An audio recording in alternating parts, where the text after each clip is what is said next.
আবারও শিরোপা জিতাতে পারল না ক্রিস্টিয়ানো রোনালদো, যেখানে পেনাল্টি শুট আউটে আল আহেলির কাছে 5-3 গোলের ব্যবধানে হেরে যায় আল নাসার।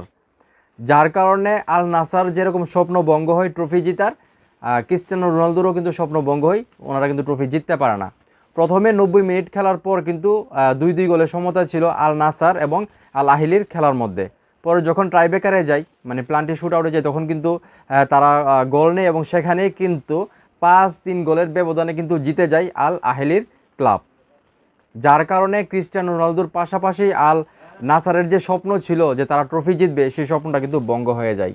এখন এই মুহূর্তে যারা ভিডিও দেখতেছেন, যারা বিশেষ করে ক্রিস্টিয়ানো রোনালদোর ভক্ত আছেন, এই যে ট্রফি হাতছাড়া হয়ে গেল রোনালদোর হাত থেকে আরও একটা ট্রফি, এই বিষয়টাকে আপনারা কীভাবে দেখতেছেন সেটা অবশ্যই কমেন্ট করে জানাবেন। আর আজকের এই ম্যাচটা প্লান্টি শুট আউটে আসলে কার জন্য হারছে এবং কিসের জন্য হারছে, সেই বিষয়টা যদি আপনারা বুঝে থাকেন সেটাও কমেন্ট করে জানাবেন। আর ভিডিওটা ভালো লাগলে অবশ্যই শেয়ার করবেন।